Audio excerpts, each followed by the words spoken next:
yeah? Multiply it by 4 or 4.5. That is the maximum loan that the bank will be willing to give you. So then, that's the loan. Then think of whatever deposit you have. So let's say, let's do a simple math. You earn £30,000 a year. Yeah, 4.5 times 30 is going to be 135. Yeah. 135. So 135, if you are looking for a house that is 150, then you know that you are looking at somewhere around £15,000. Please be warned also, the deposit, you've got other things like solicitors you've got to pay, right? Solicitors are anything, they're about 15, 16, 1700 pounds now. So you've got that on top of it. So it's not just your deposit you've got to save up. But once again, we talk you through that. That is the best way to do it. It all depends where you live as well. You know, if you're in Manchester, where are you from? Telford, you're all right. If you're in Manchester, £150,000 won't buy you much. You'd be lucky if you get a flat. But in Telford, 150,000, it's a bit like Stoke round here. 150,000, you'll get a 3-bedroom semi-detached house in around here for that. So it depends where you're looking as well. What was your the first part of the question? How does someone get credit score from that ID? How do you get credit score for your ID? No, he's asking how the fraud happens, so you know the identity theft. How does it happen? I'm not a criminal, but they'll find a way, won't they? Personally, I think the guy that I was talking to, they'd gone through his rubbish bin and found his name, address, and some sort of personal details. I think on the website as well, because these days you have to be mindful of which website you are. Put your details in, bank details. There are a lot of fake websites that you put your credit card details in. You are purchasing something, and by the time you know. Have you ever watched that Crime Stoppers on BBC with the ex-policeman Rav Wilding? Into some of the things that they do to get your identity or to get you into your bank accounts is horrific, absolutely horrific. So I always say be careful. Right, where are we? 2 questions, and I think you're ready to come on, aren't you? You've got to go. I've got to be self-board now. Do you want to go? Nah. So my question is, do you have to have a credit card to have a credit score?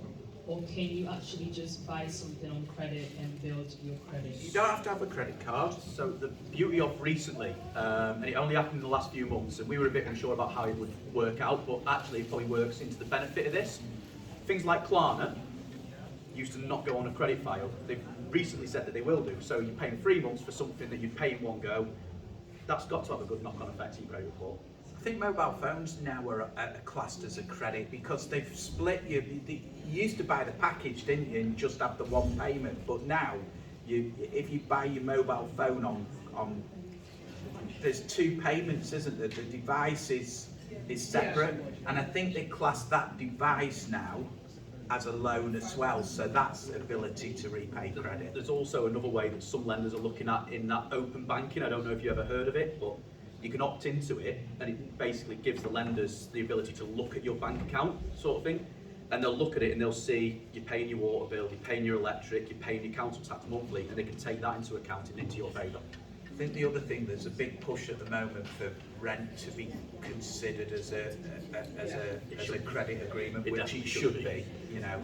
And the number of times we see people, not so much now, but probably when the rates were a lot lower, where people were paying higher rents than the mortgage that they would have been paying, and the mortgage companies wouldn't give them a mortgage because the affordability wasn't there. But you turn around to them and say, well, hang on a minute, you know, they're paying £700 rent, the mortgage is only 500.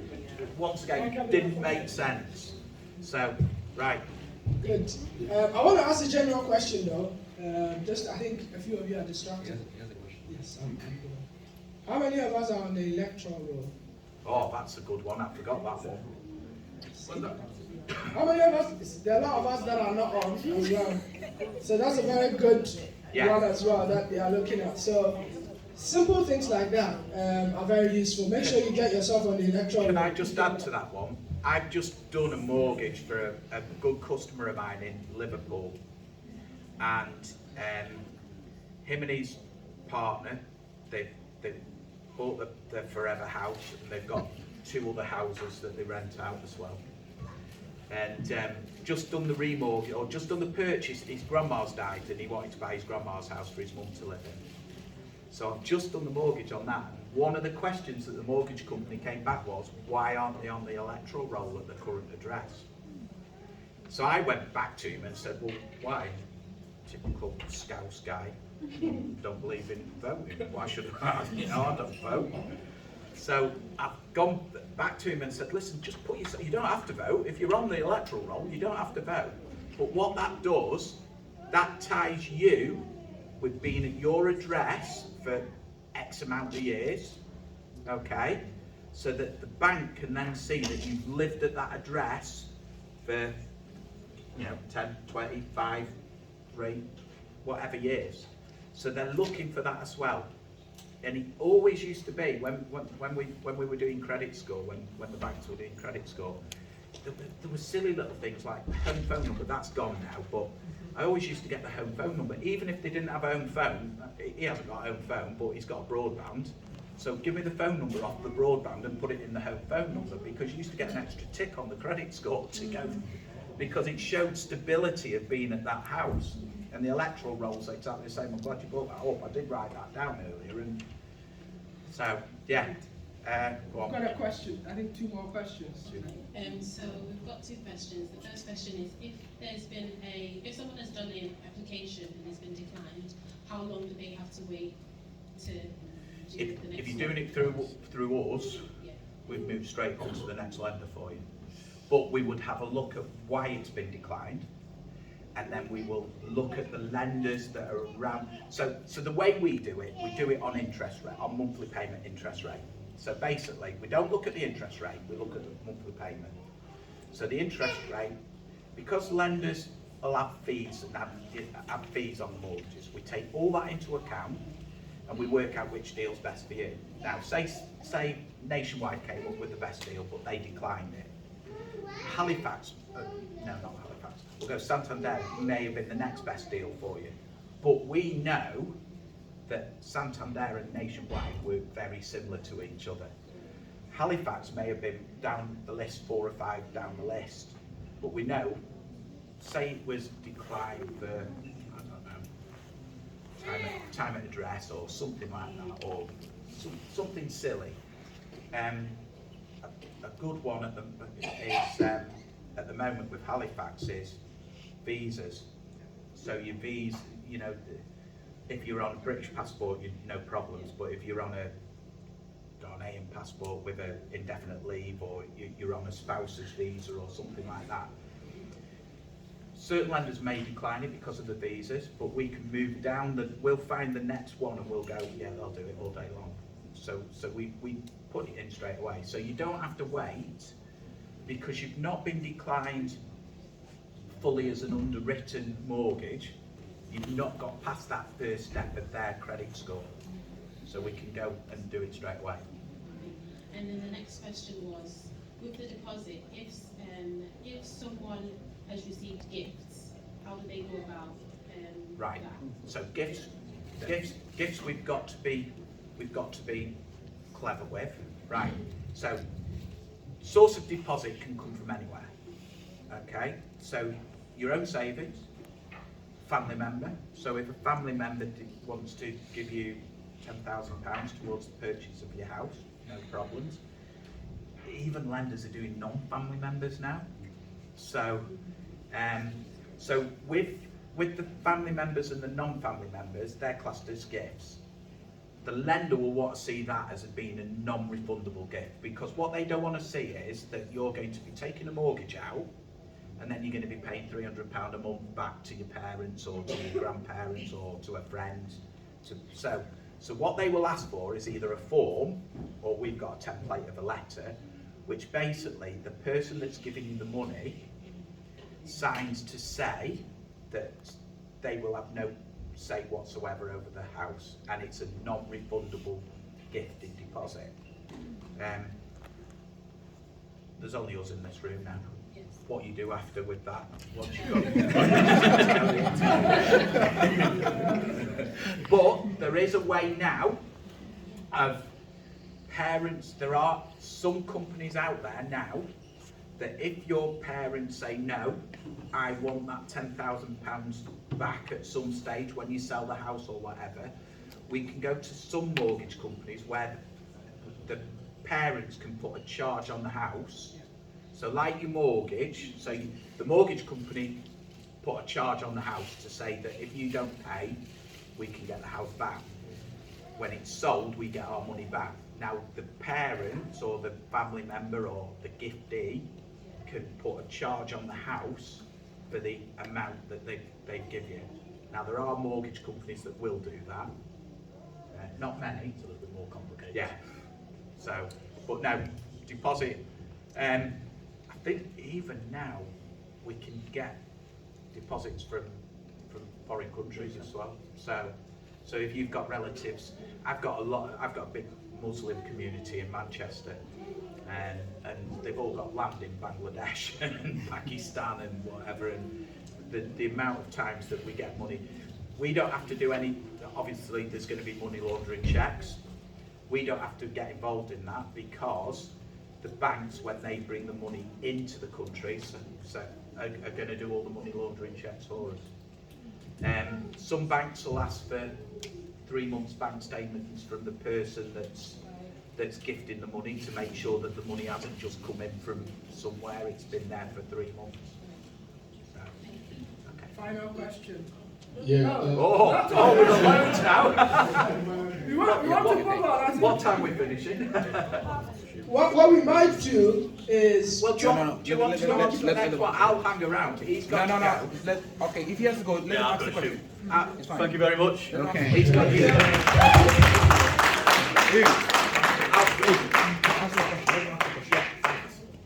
Harron's playing rugby in Southport.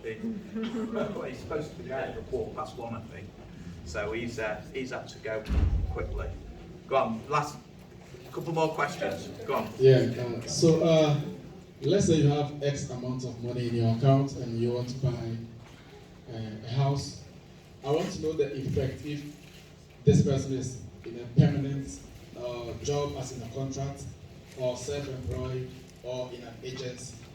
Right. What is the effect? So, normal employed, permanent, full-time, dead easy, 4.5 times your salary. Okay? Some will go, if you're a first-time buyer, Nationwide have a thing called Helping Hand now, which they will increase as long as you're earning a certain amount, I can't think what it is, it's maybe 30,000, but they'll go up to 5.5 times your salary for first-time buyers. So, permanent, full-time, no problems. Self-employed, it becomes a little bit more difficult. You've got to have been trading for 2 years, I would say. We can get away with 1 year, but then you're looking at them sort of specialist lenders and the interest rates are going to be a little bit higher. 2 years, what they will do is they'll take an average of the 2 years. Some lenders will take the last year as long as there's not too big a jump. So, biggest one, have I got any taxi drivers in here? Taxi drivers are renowned for it, right? Taxi drivers, we all pay with cash, don't we? So, they'll come to me earning 50 grand a year. Yeah, but your tax calculation only says you're earning 9. Yeah, but I want a mortgage. Well, we can't get you a mortgage for 9 grand when you're earning, you've got to pay tax. So what, if you're self-employed, we usually say, sit down with us, we'll talk you through, we talk to the accountants and we say this is what we need to show on your figures. What was the other one? Contractor, wasn't it? If you work through the agency. Agencies, they treat you as full-time, permanent, a lot of lenders now. Contractors is different, there's people that are specialised, mainly IT people, where they're paid a daily rate. And there's lenders that will do 5 times your daily rate times 48. So there's ways around everything. But once again, each lender will have its own little quirky thing, and they're all trying to outdo each other. So when you come to me and say, listen, I'm a contractor or I'm self-employed, the last year's books were good, or I've only been doing it 1 year, we know exactly where to send it to. So, right, we got. Okay. Right. Where we going? Yeah. Oh, here we go. Go on. Once you get a mortgage, do you go into debt? Yeah, you're straight into debt, aren't you? But remember, it's not. These guys might talk about unsecured debt in a minute. A credit card, a loan on your car, them sort of things, kitchen loan, they're all unsecured debt. So basically, a mortgage is a secured debt. By secured, it means they've got your house as security. So if you ever miss a payment, you don't default on a mortgage. Well, you sort of do. You go payments behind, but once you get to 8 or 9 payments behind, they come and take your house off you. Okay. So unfortunately, what if the person dies? If the person dies, well, first thing, hopefully, if the advisor's done the job properly, you've got life insurance and the mortgage is paid off. If the person dies, the mortgage company frees the mortgage, okay, until the house is sold, and then the mortgage is repaid.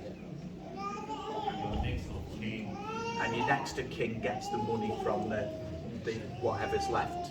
So the mortgage will still have to be repaid if you die, and then the next of kin gets what the difference is between that. Usually, if say your grandparent dies and they own the house, most grandparents won't have a mortgage, right? So if you die, the house is sold and it's split however she would want, or he or she would have wanted it. Say one of your parent dies and they've still got a mortgage. You've got 2 options. You can either say, right, well, I'll take the mortgage over. So we try and do a mortgage in your name so you can carry on living in the house. Or the house is sold, you pay the mortgage off, and the rest goes to you. So, but you don't, as soon as that happens, you inform the mortgage company and payments stop. Thank you. I think there's a hand up that way. I think in the back there, wasn't it? Okay, and then in the back. Okay, you ask and then I'll. Yeah, so my question is, what's your personal opinion on like investments, let's say outside the UK? So like, what's your opinion on people that I invest? don't really do a lot with investments. My business is more mortgage and life insurance and whatever. I've got a friend that does investment. Are you talking buying houses as investments? Yeah, like in a sense of houses.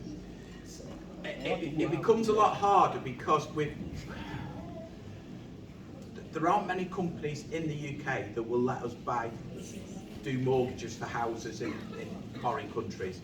Usually you have to go to a bank in the foreign country. And I'll tell you, we can't do mortgages here in England for houses in Northern Ireland. Now Northern Ireland is part of the Great Britain, right? It's not Southern Ireland, Northern Ireland, which is part of our, United Kingdom. We can't do mortgages for that. So it would be hard. Saying that, I have got a couple of customers that have got. I did a remortgage on a house so he could buy a piece of land in the Gambia because his dad had an orange growth and his dad had died and he didn't want someone to build on it. So just I've got a load of cards. I'm going to come round once finished. Give me cards. You've got my phone number. Anything you want, just give me a ring. Last one. I just want to know, if you're ready to secure a mortgage, do they require any time period for maybe your deposit? Maybe I've got 10% deposit. Are they required to have that amount in your bank over Right, so what will happen is, the estate agent, when you put your offer in, the estate agent will ask you for proof of funds. Right, so proof of funds is 2 things. Your deposit and your agreement in principle on your mortgage. So what they will want to see is that you've got, say you buy a house for £100,000 and you deposit 10, or you want to put 10 down, right? So they will want to see £10,000 in your bank and a £90,000 agreement in principle, right? So if you've only got 5,000 in your bank, and you know by the time you're gonna purchase the house, it usually takes 3 to 4 months for a house purchase to go through. You've got 5,000, but you know by the time 3 or 4 months is up, you're going to have your 10. Okay, I can do your agreement in principle for 95,000, as long as it fits with the income. And then it's up to you to sort out with the solicitor nearer the time the fact that, oh, I want to put 10,000 down. All I do is reduce your mortgage down for you. So yes, there is a way to do it, but it's the estate agent that will want to see that you can afford the house. Fantastic. Shall we give a hand to you? Thank you so much. We appreciate you today. I'll walk around with my card. Yes, Hugh is around. Yeah, I'm going to stay. He's nipped off. I'll stay because I want to listen to these guys. Wonderful. Brilliant. Thank you very much. And any questions, just come and find me. Yeah. Thank you. So you can find Hugh. He's around. He's waiting. One thing I've taken away from this is there is a solution for everyone. Okay, so don't sit on your problems. If you have problems and you are sitting on it, then you wouldn't find a solution. So when you are ready, or you are planning to, get your house, or trying to, move on to the property ladder, go and see someone like you who is able to, advise you on what steps to take. Even if it's not going to be immediate, he is going to help you to plan so that you'll be able to do what you need to get on the ladder. So God bless you, Hugh. We had an awesome time. Before our next guest comes, I'll invite our youth leader to do a quick introduction, and then we will carry on. Praise the Lord. Are we enjoying ourselves? Is it good stuff? Yeah. Okay. I'm praying to God that by the end of this year, one of you guys will probably, anybody who is not on the property ladder will actually get onto the property ladder. Amen. As I said, our district minister was on his way, and by the grace of God, he's not here by himself. He's come here with the first lady of the house. So I want to kindly introduce them so they can come forward and come and take their seats. Our mama today will be presenting to us, like I said, she's a businesswoman, CEO of Myra Drinks, and she'll be telling us, like I said to you guys, how to start a business and the challenges from the inception to the finalization of the creation of the business. So, Pastor Jim Clark Thompson and the family are here. So, you are very much welcome, Pastor, please now. And we'll just pass on. Okay, you're welcome, Pastor. Would you like to say a few words before we continue? Okay. Pastor has given us the permission to carry on. So, our next guest is going to talk to us about how to be sensible with our finances as well. Yes, I've had a bit of experience with Janice that actually she might not know, but I have. So we're going to invite our Sarah Davis and a team to give us a presentation and get your questions ready as well. Thank you.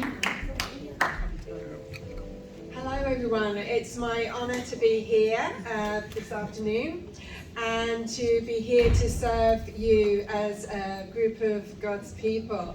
Yeah. So thank you for having us here today. We're here through your sister, Akosua Agri, and she is part of the Pentecost Church, I believe, in Manchester. And she's known to George. And she's actually at home with her family in Ghana, and so couldn't be here with us today. But I was honoured to be asked and to step in and to share a little bit about what we do.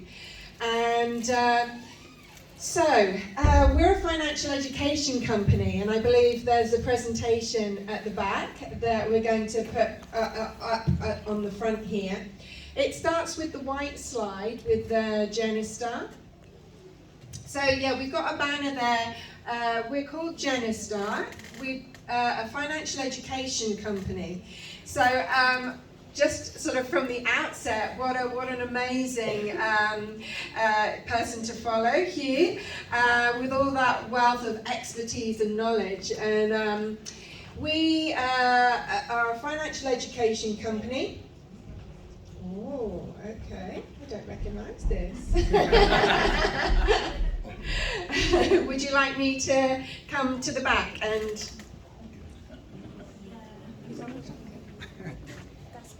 Oh, let's have a little look.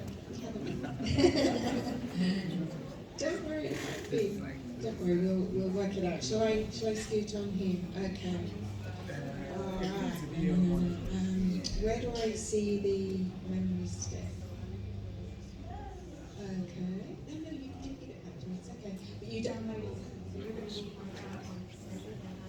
I do apologise, everybody. Have a little sip of your drink, speak to the person next to you. We'll be right with you.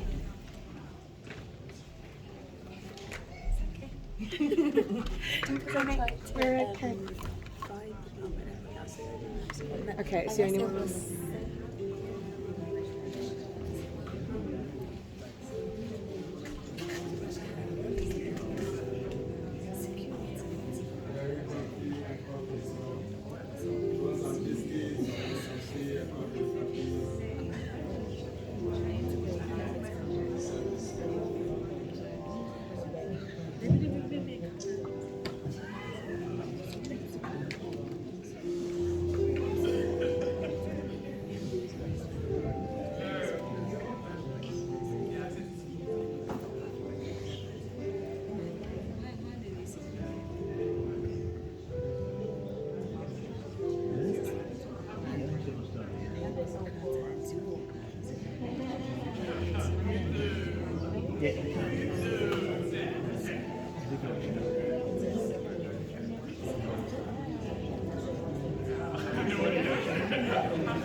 Okay, we are there.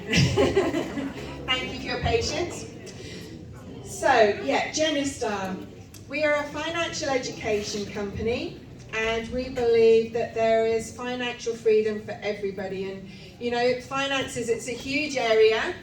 And in the same way that we are all individuals and unique, everybody's financial situation is different and unique. So if we could go to the next slide, please.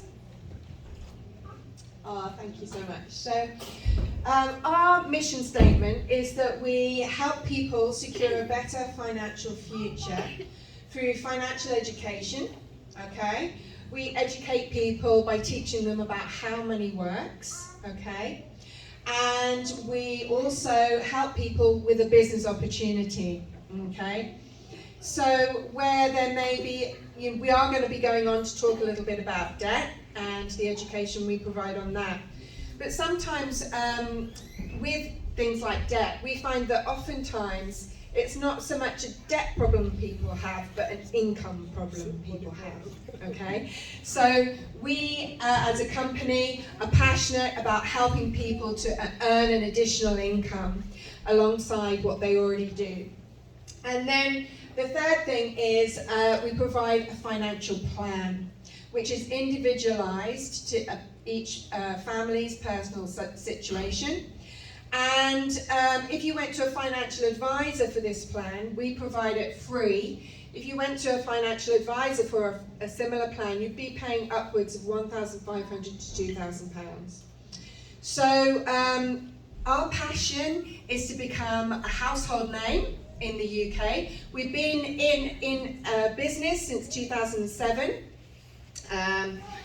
I won't necessarily go into all of the history of Genistar, but The next slide, please, would be brilliant. So I'd love to show you this video because it's our CEO talking, and he gives you a bit of a history, a bit of a flavour for the company. And I love the way that when Hugh was speaking, he had a long-standing relationship with George, and really, you know, that's how our business works. We work on relationship, we work on referral, but very much the passion and the heart behind our business is to do the right thing by people. So that link should work. Thank you so much at the back there. Are you able to click on the link and then show that video?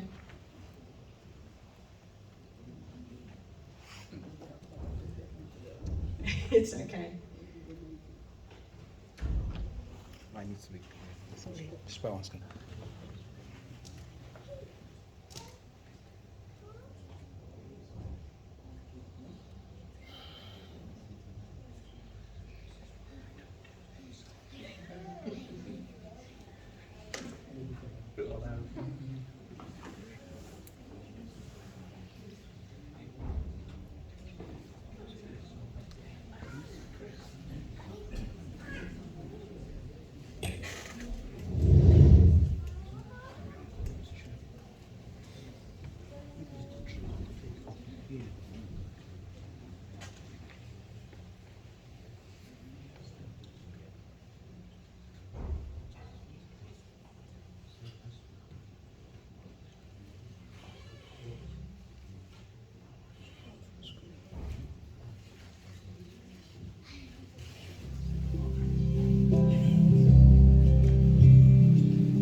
Some 95% of the people at retirement age, at 65 years old or 67 years old, are actually broke. We realized that there was a massive need for financial education in the UK. The rest of the industry was migrating towards helping wealthy people because that's where the profit was. So what that meant was that ordinary families were being abandoned by the industry and the government for that matter, and therefore that we saw an opportunity to fill that gap.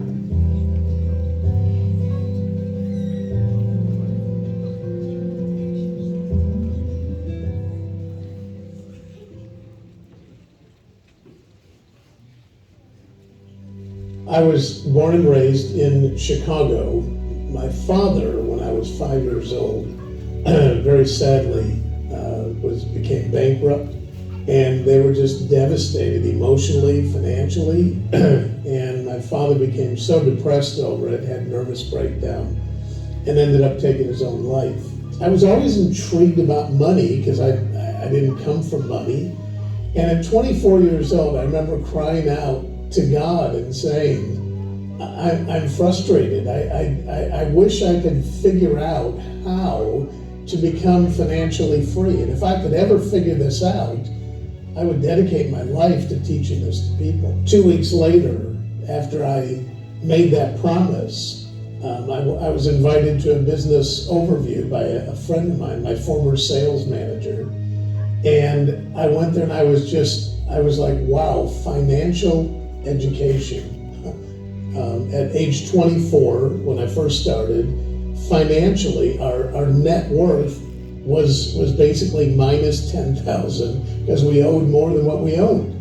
And yet 6 years later, at age 31, our net worth was over $1 million. Margot and I had been in the business at that point together. We really built the business together at Primerica. They decided that they wanted to expand to Europe, and they offered us an opportunity, along with some other people, to become the founders of Primerica in the United Kingdom, which was called City Solutions. We decided that we were going to make a move, and we were committed. We sold our house, we sold our cars, we sold our investment property, we sold everything. We brought 4 suitcases, landed at the airport here in London. I joined the financial services industry when I was 22 years of age, and I fell in love with it. And then someone invited me along to a meeting. I sat there a little bit reluctantly initially and listened to Bob Safford Sr., who come over from America to launch in the UK a company called City Solutions that was part of Citibank and Citigroup, the largest company in the world at that point. I got involved in this business model back in 2004. I had a very good friend who rang me and invited me to one of the business meetings one Saturday morning. I only had 2 questions. The first one was to the guy was, how do I get to your position? And number 2, how much is it going to cost me? Those were the only 2 questions I had, because I saw something that morning that said to me that, you know what, there's future. There's a hope for a better life. That company was from 2003 to 2007. In 2007, the financial crisis hit. My vice president rang me up and said to me, you know, don't go on a meeting, you need to come into the office. So I went into the office, and when I went into the office, he was like, they've pulled the plug. And I was like, what? I just started crying, because I'm thinking, what am I going to do? We got a bit of a bombshell announcement that we weren't expecting, that they were closing the company down. And all the other founders went back to the United States, and we decided to stay. And we went to that group of leaders that had been created during that 4-year period and said, if we stay, would you guys stay? And from that, we ended up with 7 brave individuals that we all committed and kind of threw our hat in the ring and said, yeah, we're in. And myself and Kevin O'Malley, Jerry McGibbon, Jan Obridge, Barbara Anderson, and a wonderful man called John Flynn, we kind of got together along with Jeff and thought, well, we need to do something because it's working here in the UK. So we formed Genistar on July the 17th, 2007. Well, when we were talking about forming the company and needing a name, so we came up with Genesis, which is beginning, and it was a new beginning for everyone. So we took the first part of Genesis, and then we used the second part for stars, which is leaders. We had called our leaders superstars. So we put it together and made Genistar. So I met with Jeff and Steve. Their ideas, and we haven't formed the company yet, we haven't done anything, but listen, in the City Solutions days, we recruited so many people and we made a promise to those people, and we want to live by that promise and help those people, because what we do is right, what we do is relevant, and we need to help the people of the United Kingdom. So our mission at Genistar is to help people secure a better financial future. We empower people by educating them about how money works. The thing about our business is very much around the education. And I think sometimes people miss that, and people see it as a product. I was told by my old pastor once that your passion coupled with your problem will indicate your purpose. And so for me, it was very much about us trying to get those people educated that they could make smarter decisions. Seeing people raise those goals and raise those dreams, and seeing our people develop into incredible leaders. Seeing them make $50,000 a year, $100,000 a year, going from spare time to part-time to full-time as entrepreneurs, and seeing those leaders. I would say, to me, that's the greatest joy that I have. And the key thing is, Genistar will be around forever, because Genistar is not one person, it's not one team. Genistar is a way of life, it's a philosophy, it's the financial education, it's the empowerment of the masses with financial education.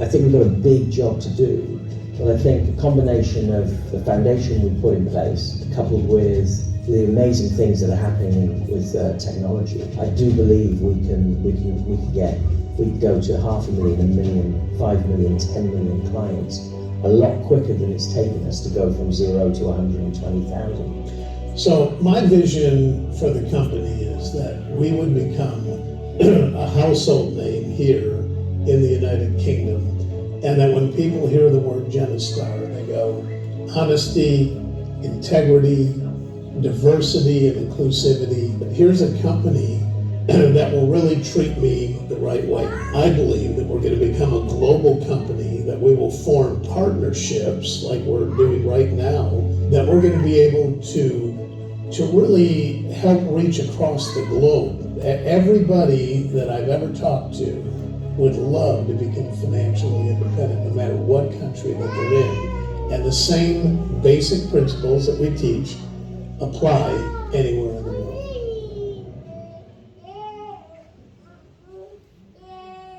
Yeah, so that was, thank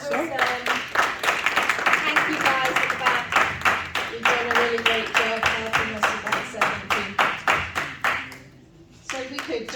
into the PowerPoint, that would be awesome. So that was our CEO, Jeff Letts, and you heard a little bit of his story there.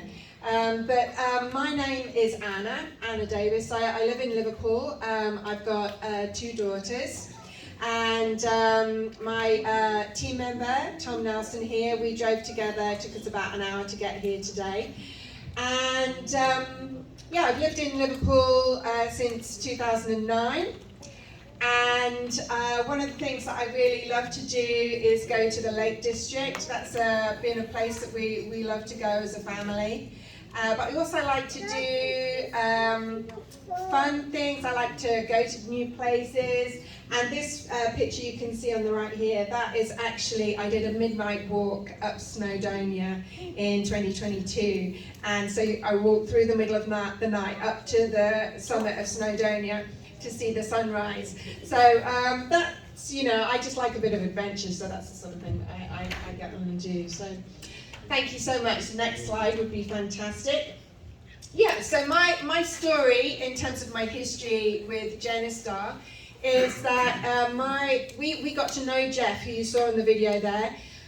My husband and I, Roger, we were pastors in Liverpool for a short time. And at that time, Jeff was going around many of the congregations that he had connections with, and ours was one of them. And we got to know Jeff. And what was really amazing about Jeff, and my husband always used to tell this story about how, you know, when you heard, because he's a millionaire, when you heard that Jeff was coming, when we didn't know him to begin with, we were like, oh, what's he going to come? He's going to arrive in a limousine, and he's going to have like a Rolex watch. And we were all like, kind of like, ooh, how do we treat him? And Jeff just came on the bus, public transport. He had a Casio watch, and he was just a really down-to-earth, ordinary person who, like you just heard, from the beginnings that he had. And yeah, so we got to know Jeff, and my husband and I passed on the pastoring to another couple to lead the congregation. And then he started to work in Genistar full-time from 2013. And he pioneered the company in the Northwest for many years. I worked in education. And then in 2019, when the business had grown and he really needed some back office support, I stepped into that role, just as we were going into the pandemic. And so I did that through the pandemic with him. And the business grew, it was very exciting. We loved helping as many people as we could to receive this financial education, because it was a very unstable time for many people.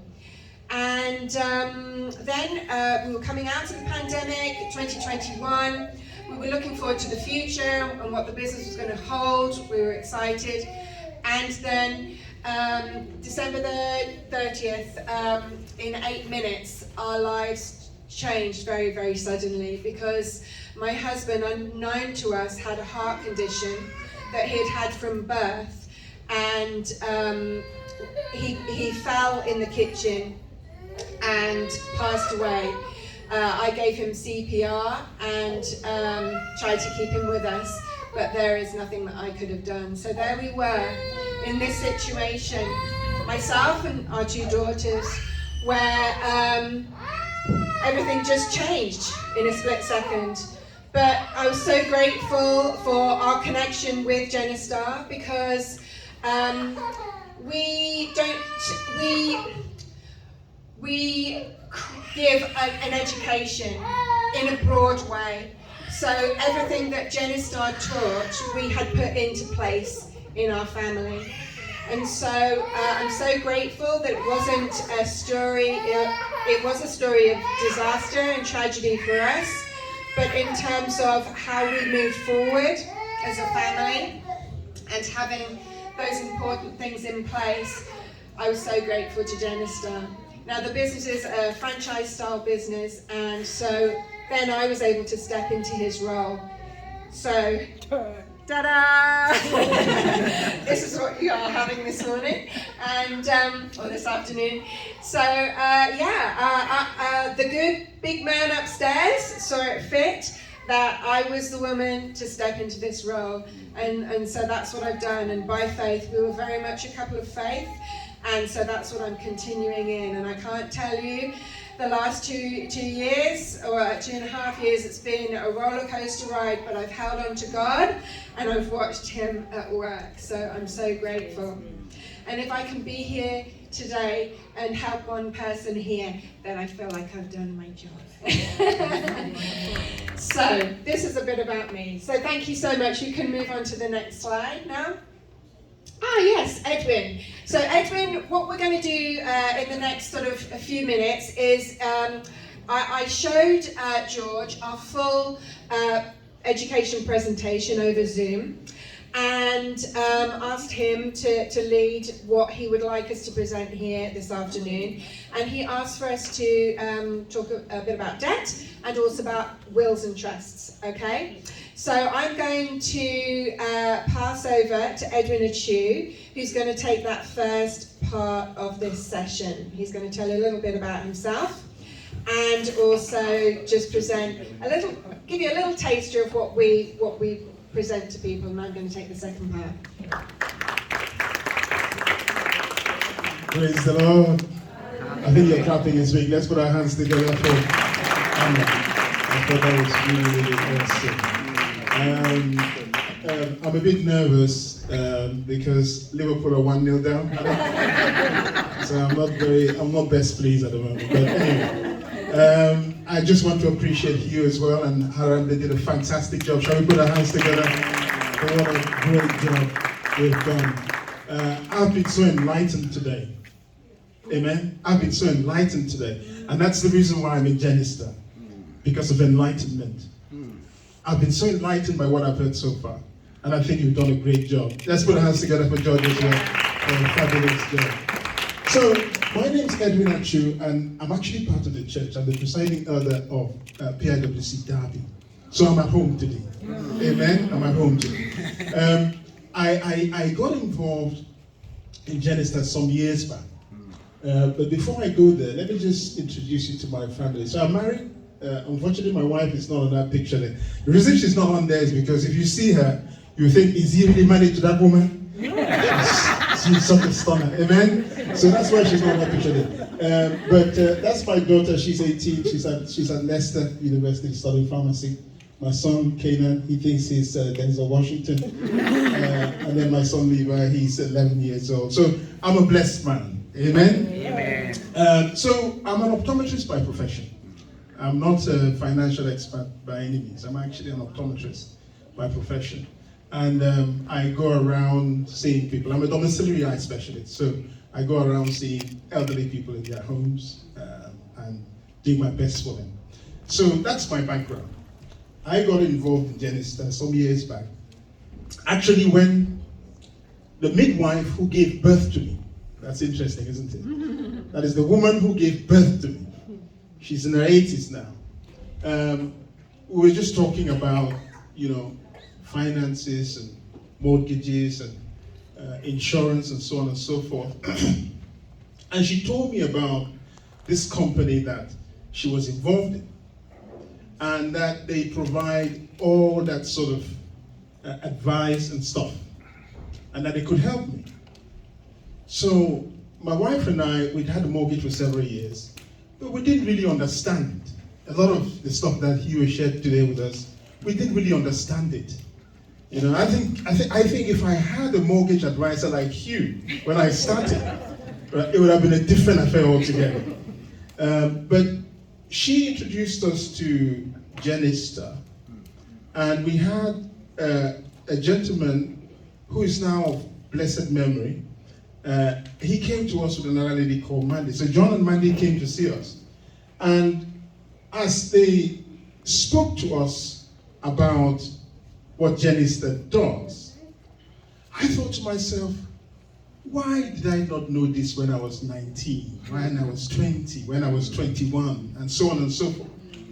So I was enlightened. I was enlightened. For me, it was a eureka moment. Now, we are people of faith, right? And our mission is what? Is to go out and spread the gospel. And when somebody gets it, when they are enlightened, what a joy that brings. That's the same joy that I felt when Mandy and John were speaking to us, because we were enlightened. And so I decided then, that moment, that as a child of God, as a man of God, I also need to bring enlightenment to those around the area of finances. And that's how I got involved in Genistar. And so slowly but surely, we've been building a business, a franchise in Genistar. And sooner or later, I know that what I'm doing in Genistar will take over my day-to-day, my 9-to-5 job. I know George has already got his properties and he's okay, but I'm still aiming to get there. And I know that one of these days we will get there. So that's my story in brief. So I want to talk to you briefly about the issue of debt.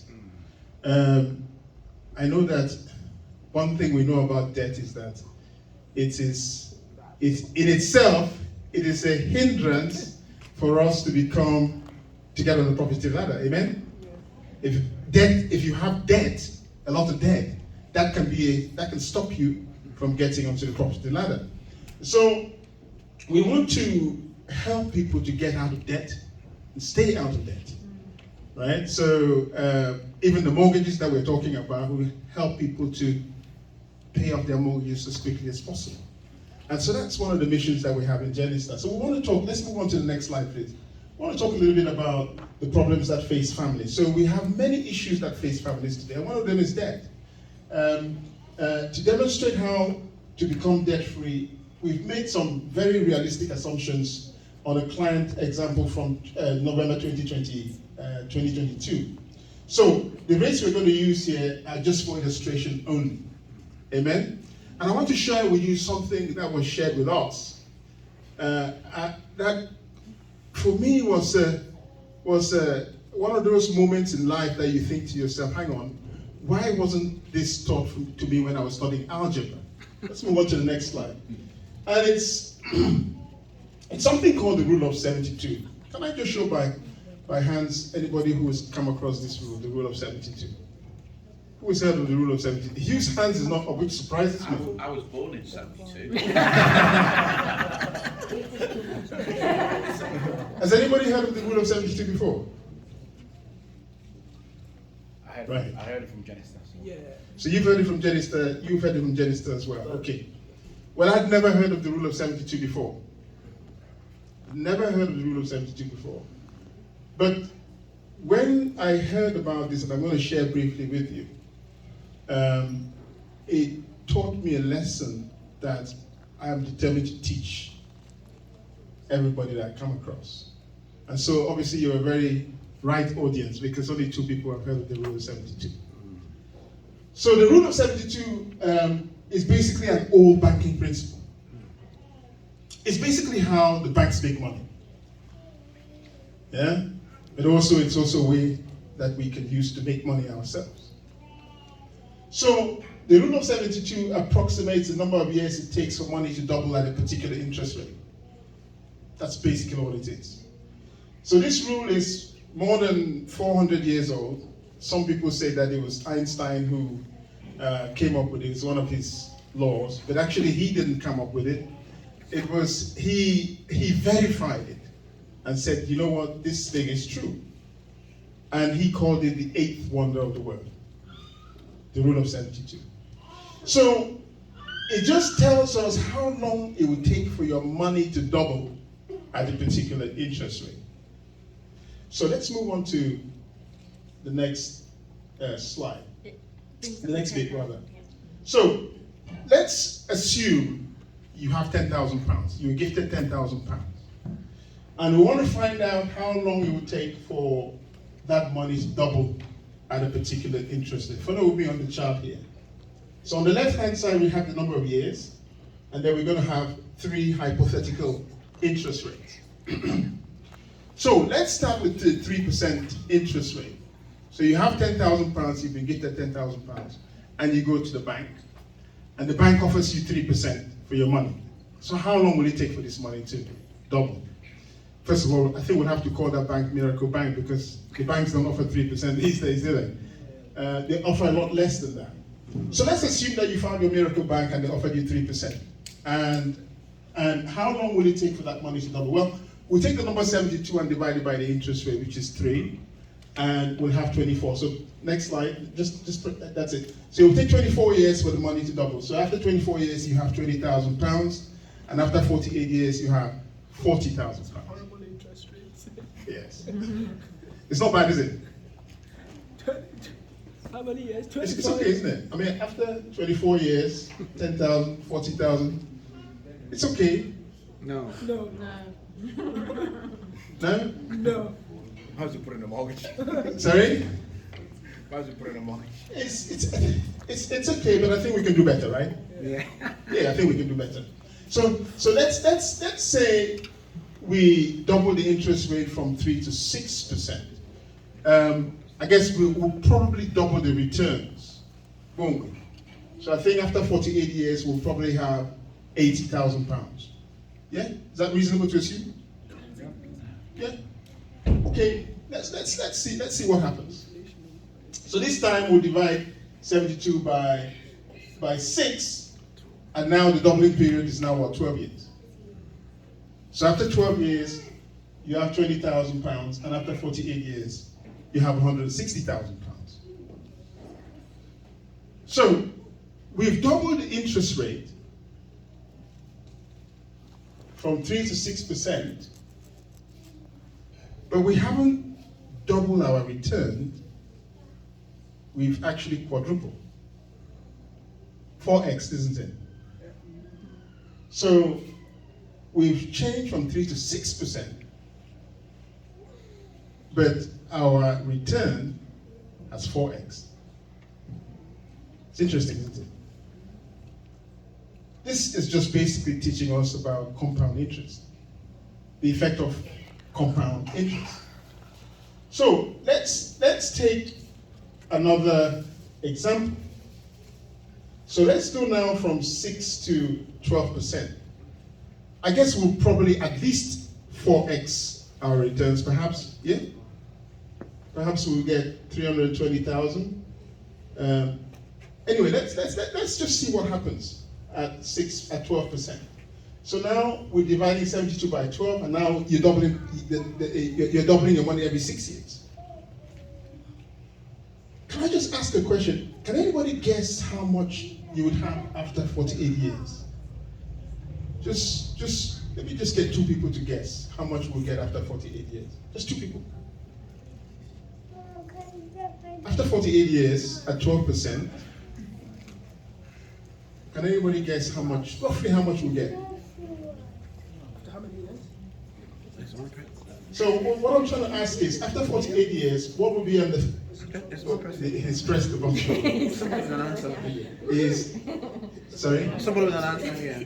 What did you say? 7.5 million. 320. You said 320? Okay. 320. Yeah, that's reasonable. And then somebody said 7 million, right? Yes. I heard somebody say 7 million. Okay, you can reveal it now, please.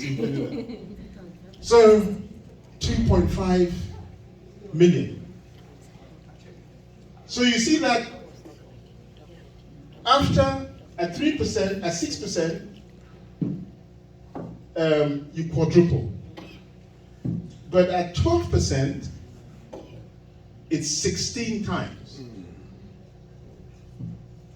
Again, the effect of compound interest. Now, who gets 12%? So when you go to your bank and you give your £10,000 to them, what do they do with it? What do they do with the money? What does the bank do with your money? Reinvest it. They invest it, right? Yeah. So the guy who comes to get a loan or you use a credit card, they usually charge them what, some 18% and above, right? Okay, so the bank will take your money and invest it and get 12% and above. So after 48 years, the bank has 2.5 million. So they give you £40,000 and they keep over £2 million. Is that a good deal? No. That's not a big deal at all. So, there are 3 lessons that we learned from this, briefly. The first one is that this is a very simple rule that you and I can apply, right, to help our money grow quickly. Amen? Amen? It's a very simple rule. If you want to know how quickly your money can double, you can apply this. The second thing that you learn is that it's important to start investing early. The importance of starting early. So you guys are really fortunate because I can only see young people in the house today. So it's important to start investing early so that what? Your money has plenty of time to double. Some of us are approaching our 50s now and we are trying to catch up. But it's important to start early so that you have more time for your money to double. Plenty of doubling periods. And then the third thing that we learn from this principle is that we have to try and get the best rates possible. Yeah? The best rates of return so that our money will work quicker. We'll get greater returns in the long term. So that's one of the things that I've learned from Jenny Star that has helped me tremendously. Very soon my mortgage will be paid off. And I believe that sooner or later, I'll be able to go full-time with Jenny Star and give up the 9 to 5 like George has. Oh no, So, I'm not giving up. I'm still doing it. Oh, you're still doing 9 to I'm still 5? doing it, but I don't necessarily rely on that sort of income. Oh, I see. Okay, that's good. That's good. But I want to get rid of the 9 to 5 altogether and do this full time. So that's briefly what I wanted to share with you, and I'll bring Anna back to this podium. Let's put our hands together once again. Great job, thanks so much, Edwin. And I've just brought my laptop up just because it's going to help guide me through this. So I hope you can see all of this, and I'll try and point it out as we go along. Thank you, Edwin. So yeah, beating the debt trap. Okay. So in this example, it's a family. It's an actual client that came and worked with us. Okay. And they would be with the following debts, okay? And what we've got here is we've got listed along the left-hand side here. We've got a credit card 1, credit card 2, personal loan, store card. We've got the amounts in the next column along here. 6,000, 1,500, personal loan, £10,000 and a store card. And the total borrowing was £20,000, okay, and you can see that here. The interest rates, I'll just point those out because the credit card is one of the highest. So we've got 29.9% on credit card 1, 18.9% on credit card 2. There's a personal loan, they come in a little bit lower interest rate, okay?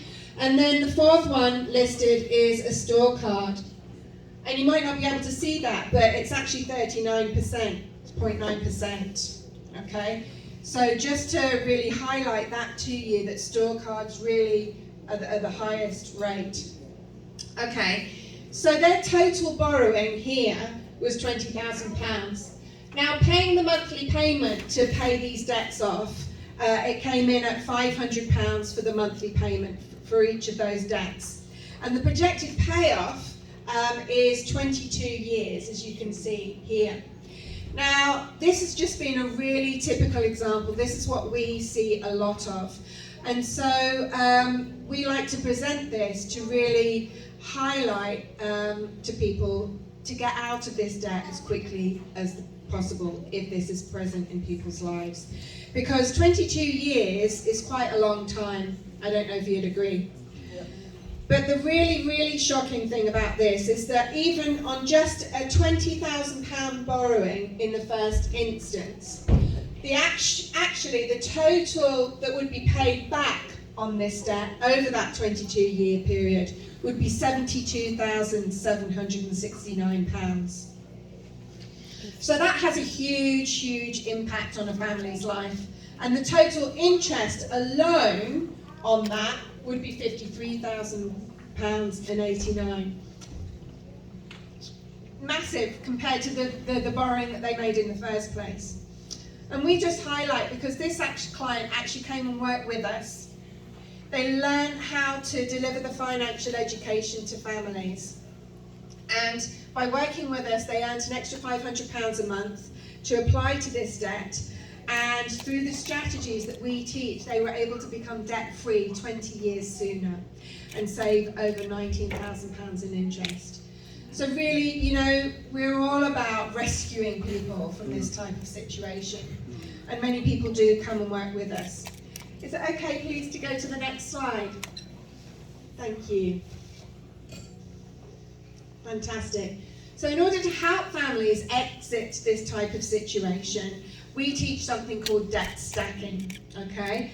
And so we've got a similar scenario there of store cards, personal loans, credit cards, and also a mortgage here, which brings the current debt at the top left there to $215,950, okay?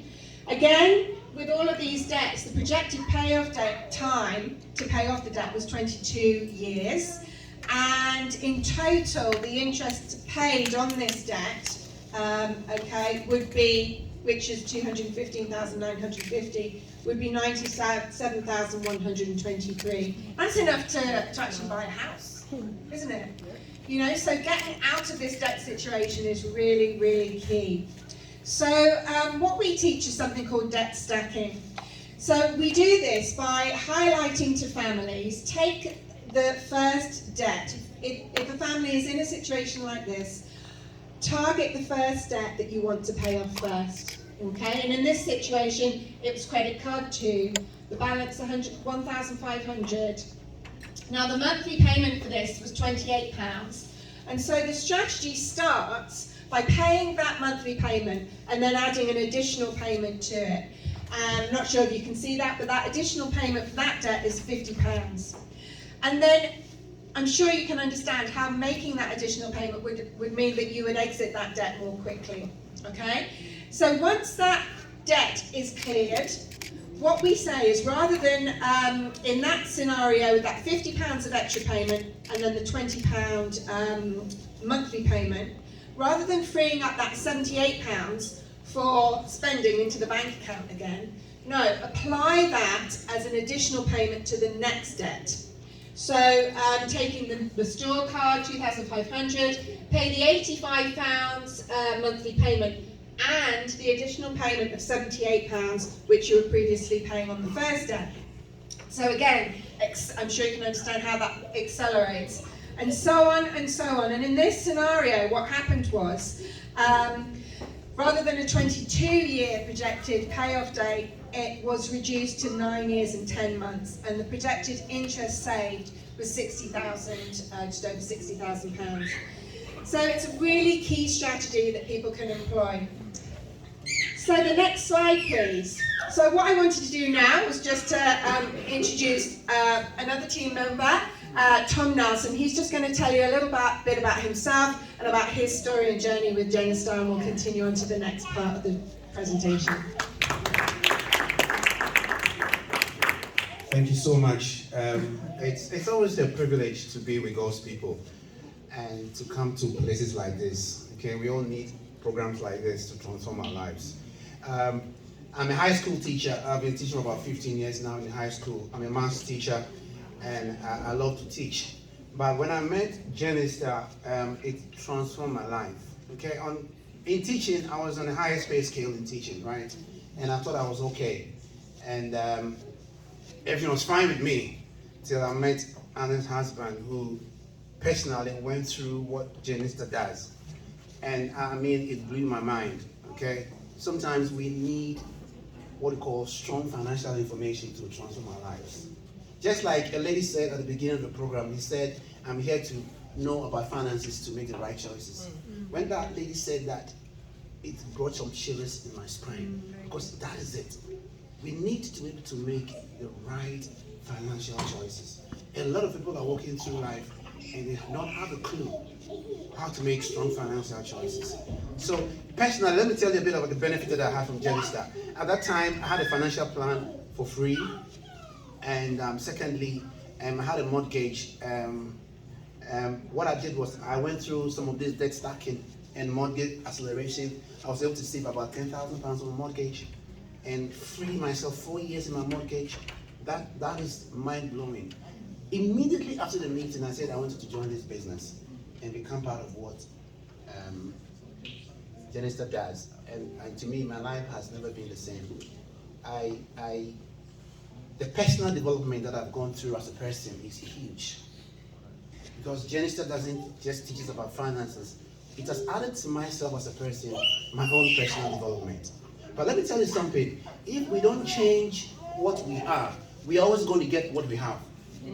If we go on in life doing the same thing over and over again, nothing is going to change. And that is the definition of insanity. Insanity is not the people in the mental homes who are sick, but there are a lot of people there in big businesses, at homes, married with kids, and they are still insane because they are not practicing the right things or doing the right things with their lives. I am a Bible school teacher, okay? I've been in church all my life, and I believe that churches need to hear some of these things. It's enough to praise the Lord. It's enough to fast and pray. But some of the things that we're talking about is very, very practical. So if you give me the mic, I'll talk for 7 years.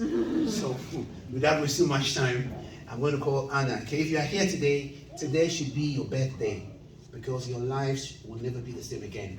If you can only take notes and apply the things that are being said, I wish, like Edwin said, that I wish I knew this sometime back. Nobody taught me how to say this, or nobody taught me how to live my life in this way. So if you're here today, please, I'm begging you, I'm going on my knees. These are the practical things that can change your life forever. Speak to any of us, and I know that your story will never be the same. So that note, I'm going to invite Anna to come back and carry your story.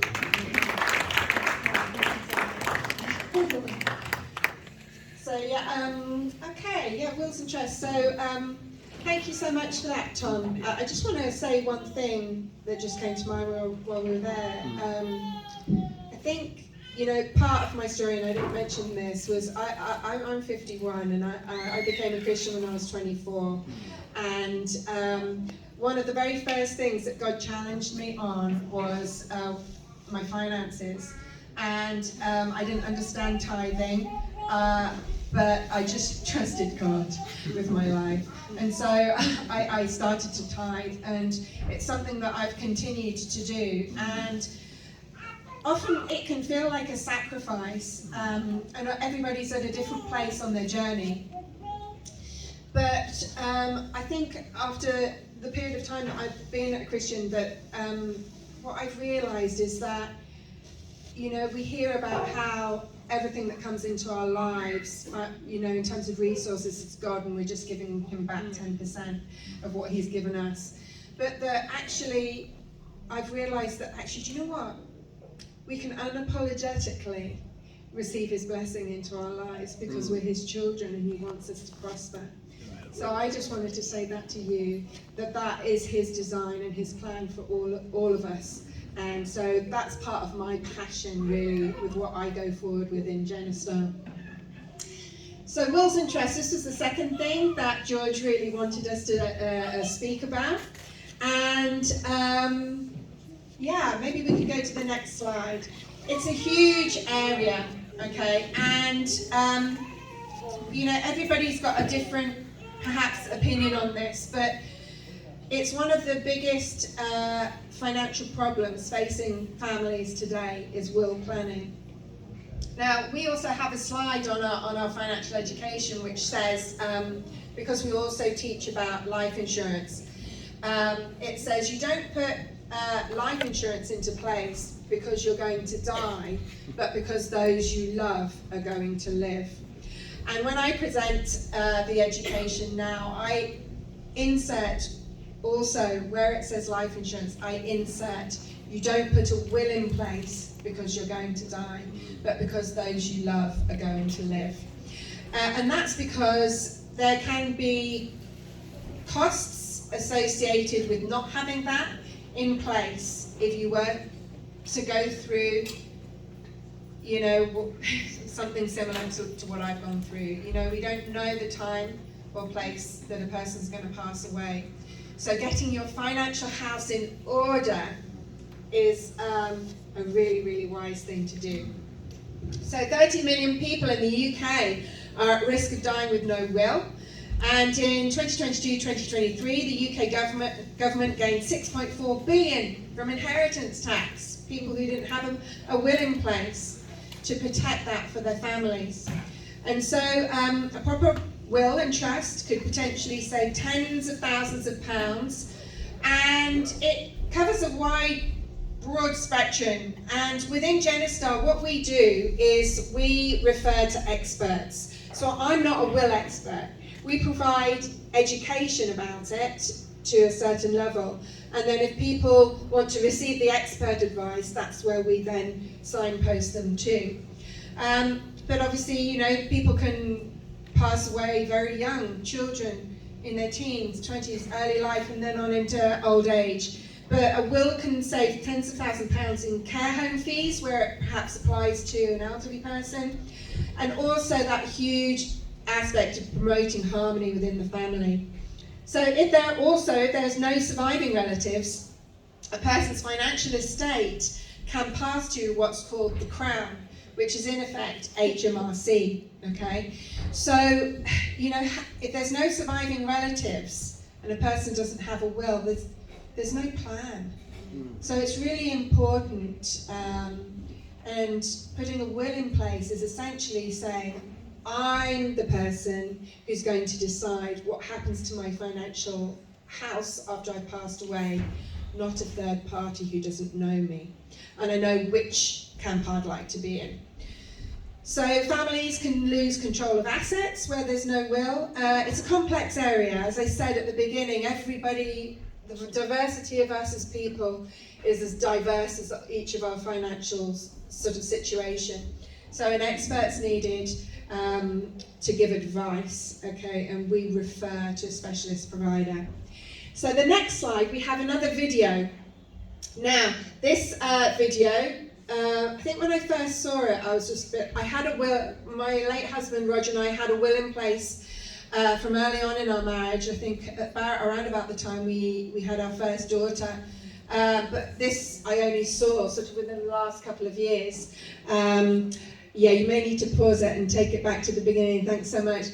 But when I first saw this video, I was just like, whoa, you know, it's quite hard hitting. It gives you some home truths and it's unapologetic in how it does it, okay? So brace yourselves. It's well worth the watch, okay?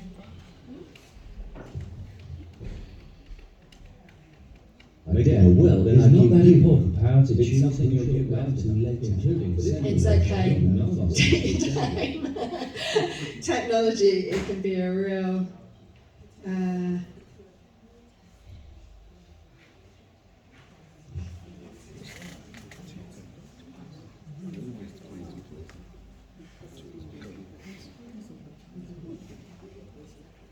By the way, I think the team at the back need a round of applause. They're doing an awesome job today. So thank you so much. I gave them a memory set stick and said, oh, it's the only PowerPoint presentation on there. No, it wasn't the only PowerPoint presentation on there. I can also send this out. I don't know if I've already given it to you, George, but you can always share it with people as well. It would be good if they watch it. Yeah, it'd be great. It seems to be going double speed. That would really give you a fire hydrant experience. Made you watch it at double speed. I leave you with that this could make the local authorities one of the major beneficiaries to my site. Financial disabled found unnecessary expense for your family funds to replace any state-funded benefits you receive, so the state can give that money.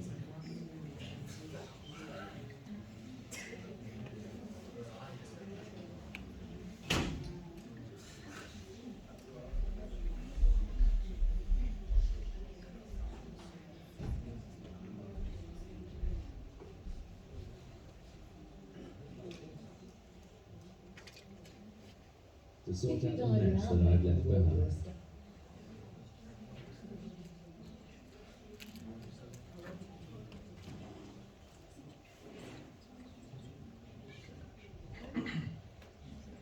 So what's the score, Adrian?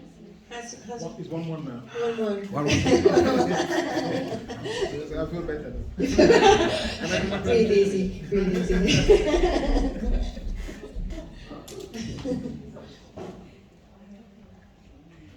trying to think of a joke. Our CEO, Jeff, he's brilliant for that, isn't he?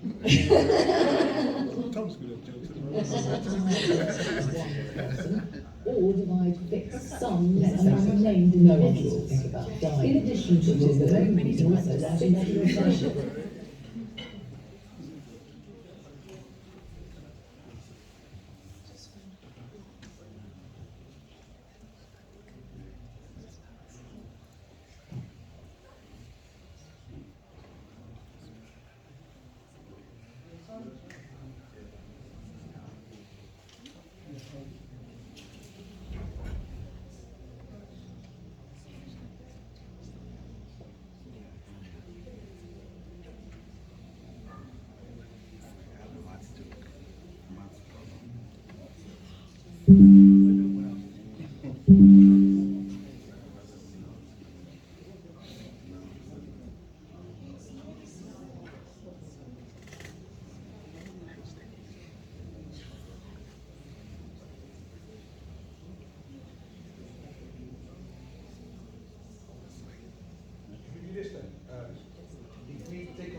Debts could fall into the wrong hands. It could also cause untold stress for your loved ones. If you die without making a will, your estate will be divided according to the laws of intestacy. This means your money will be distributed according to strict rules, and certain people you might want to...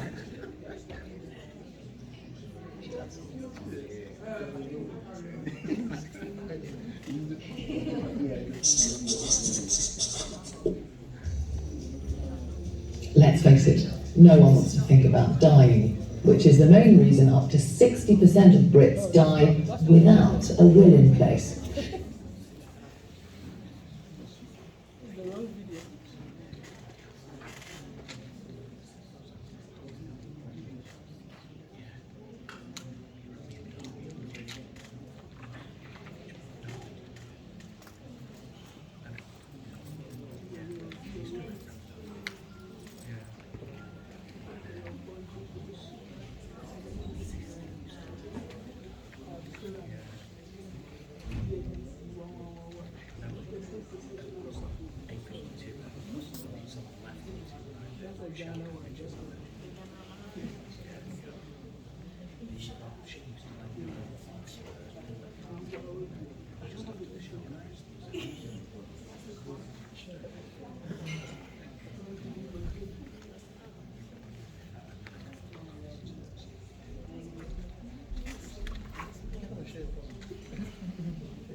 Whilst we wait, can I, with permission, can I just share a puzzle?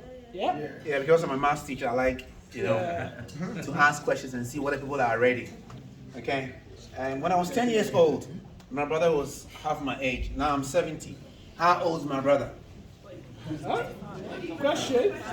When I was 10 years old, my brother was half my age. My junior brother was half my age. Now I'm 70 years old. How old is my brother now? 65. Okay.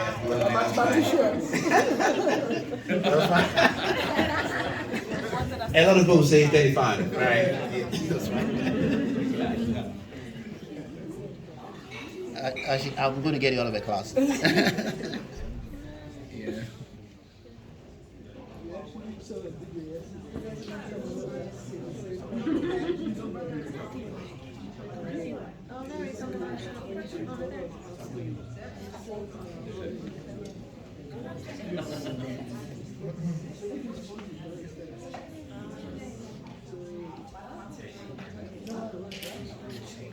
You might think making a will is not that important.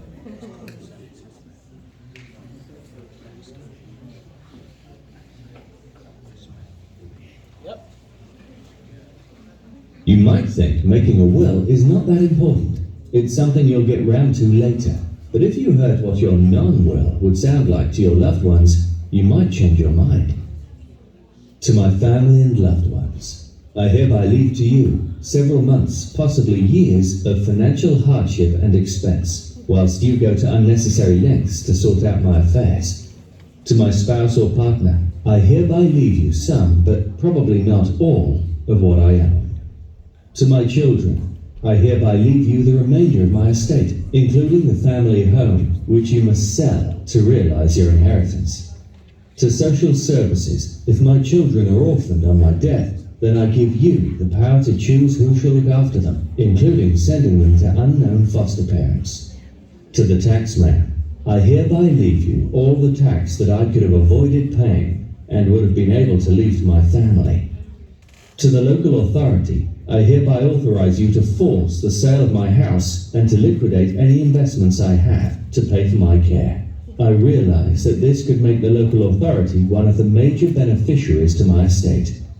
To my disabled family members, I hereby leave you funds to replace any state-funded benefits you receive, so the state can give that money to others who are not related to me.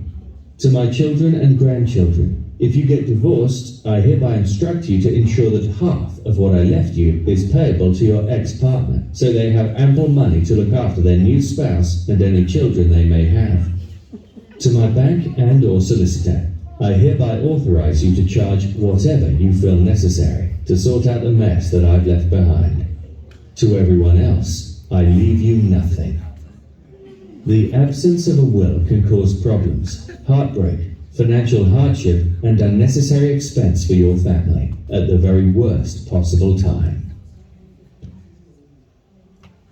Thank you so much to everyone at the back. That was really well done. So yeah, I hope you got something from that about the importance of putting a will in place. I'm not an expert, but you know, find an expert. We can refer if that's of interest. So. Thank you so much. The next slide would be awesome on the PowerPoint. I'm just going to talk a little bit about the overall solution we believe it is there for families at Genistar, and that is the financial game plan, okay? And we see this as effectively as a sat-nav for families to get to their financial destination. Okay, so thanks so much. It's the one with the sort of circles and the, that's it. Oh, next, keep going. After the will story, yeah.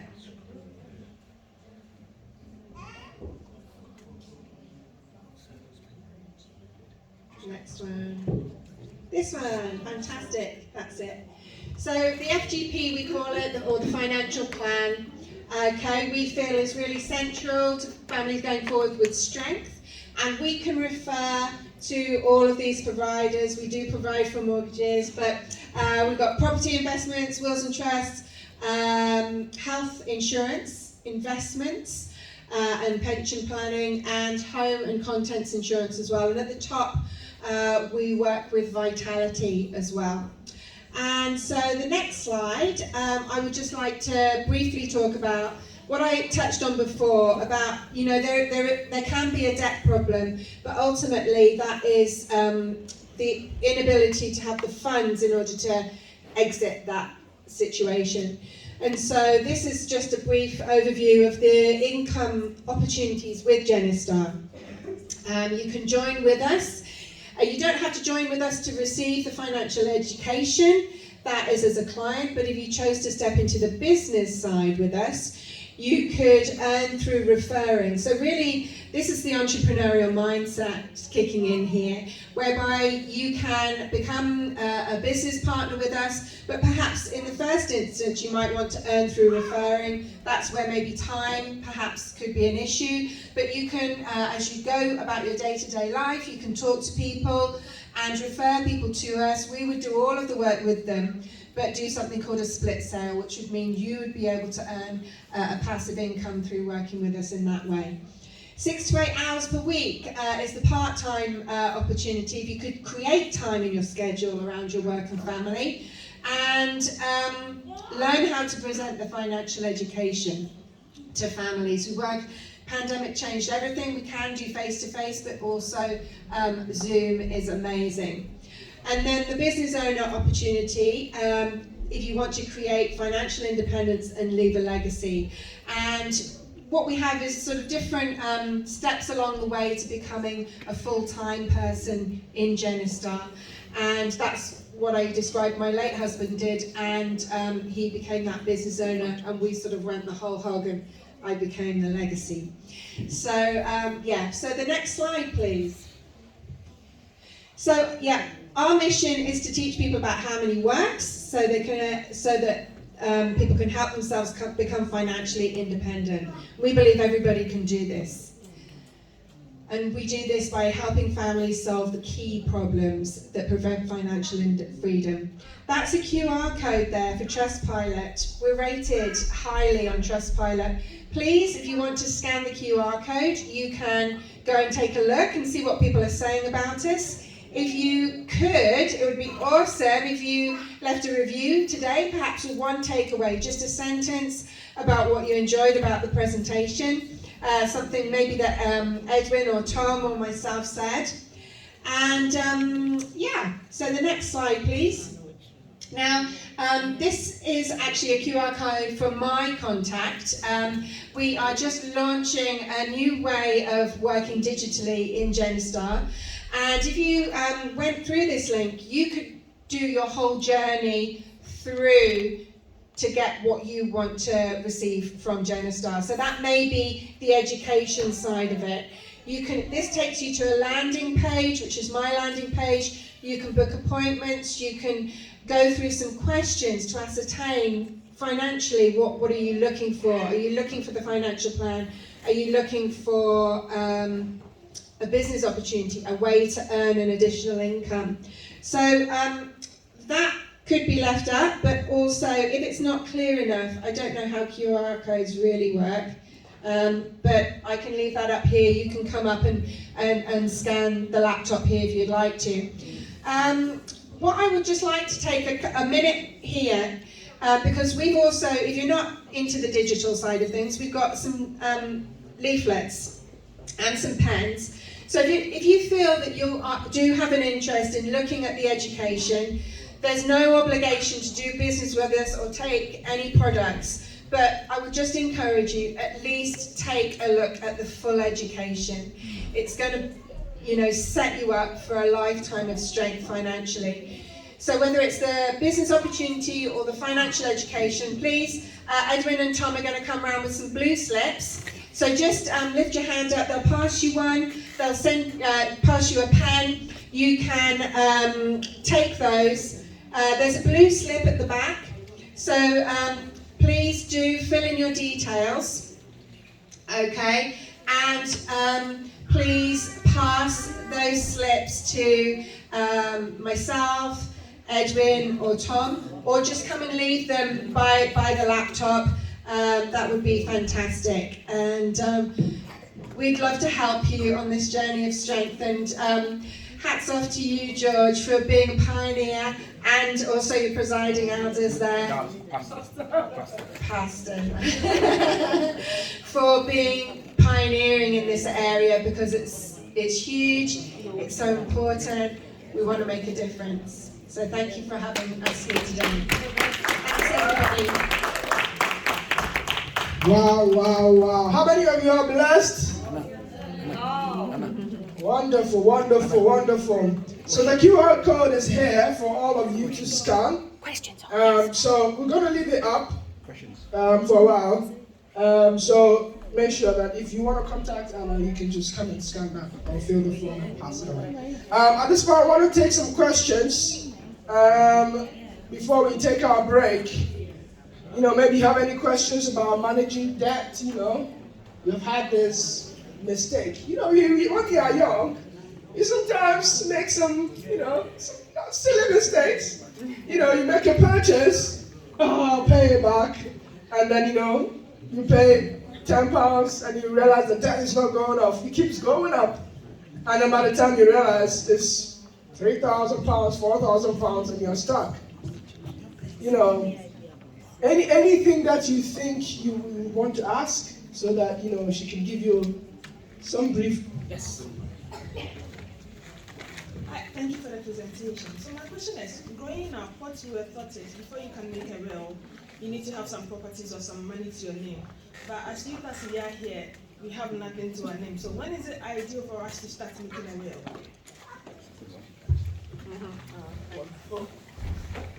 So, as I said, I'm not an expert. I don't know if Edwin or Tom have anything to add on this. Personally, my family, I can only speak from my personal experience. We took a will when our first daughter was born. In actual fact, when I think about that now, knowing what I do now, with hindsight, I'm thinking we should have done it as soon as we got a mortgage.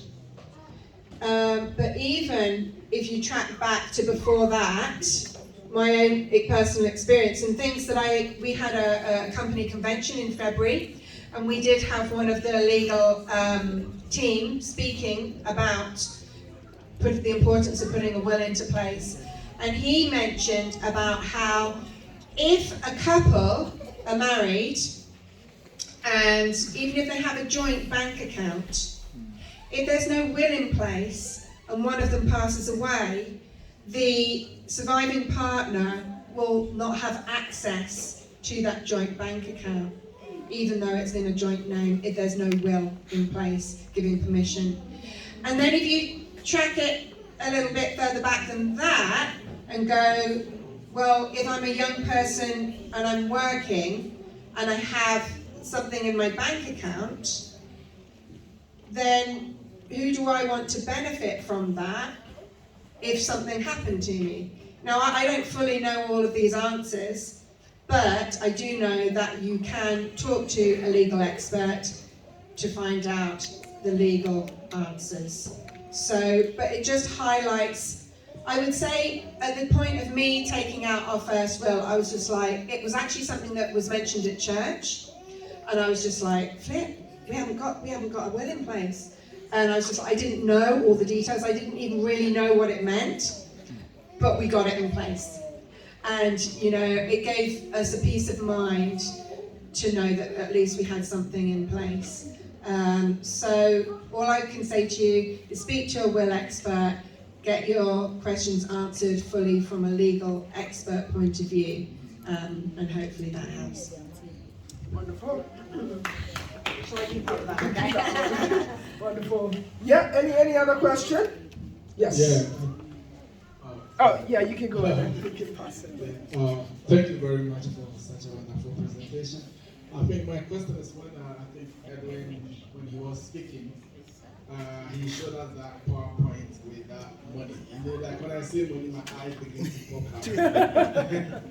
So when I saw the compound interest, you know, like presentation that you're making, my question is, if I have like let's say that £10,000 in my account, do I take it to the bank and say I want to invest it in a compound interest way, or like how do I make that investment in order to get that compound interest, like profit? Okay, so that's a very fantastic question. So that was an illustration, right? Okay, so we have different vehicles that we can use, okay, to get those returns. So for example, George is doing property, yeah? You're probably returning, I don't know how much you're returning, I don't know if you worked it out, probably, I don't know, what's the typical return on that? 9-10%. So in Genistar then, what we do then is to help you to be able to get those kind of returns, to manifest those kind of returns.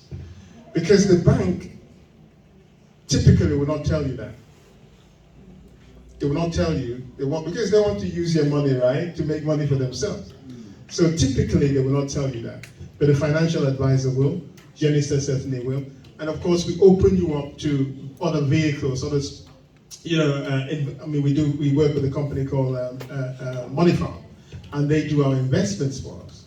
And so you can, the bank will not tell you, how to do it, but in Genistar we open you up to the avenues where you can get those returns. I hope that answers your question. Thank you. Something more specific, but I think what they are trying to say is that once you get in contact, that's when they are able to, direct you, signpost you to the right place. Yeah. Well, I think an important thing to think about is investing. And from my own education and listening to sort of people who are more knowledgeable than me, if you keep your money, even, you know, the important thing is to have an emergency fund, and that's also something we talk about as part of our education. And people describe that as keeping that in cash, which basically means that it's accessible for you should an emergency happen. But another option, you know, there are other ways to invest, like we said, with property, but rather than leaving your money in the traditional financial institutions, one of the things that you can do is invest in the global economy, and that's through stocks and shares, and that's a whole other area as well. But things like stocks and shares, ISAs can be a place that you can do that.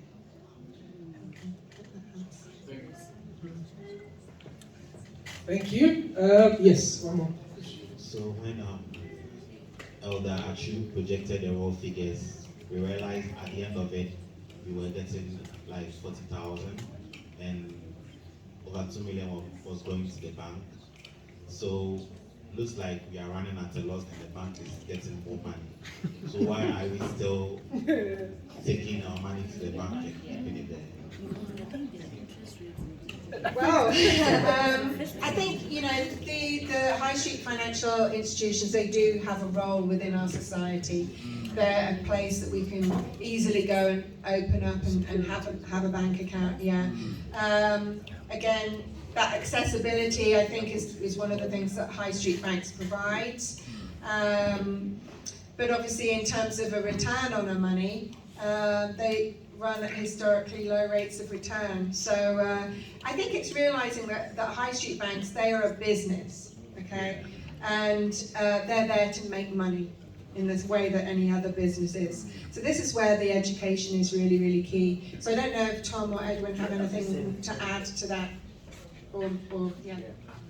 I can just. Of course. Okay. When speak, I only talk about what I benefited. When I first joined the bank at 16 years old to work, I can remember ISAs coming out, and ISAs were at 17% interest rate, but mortgages were at 16% interest rates.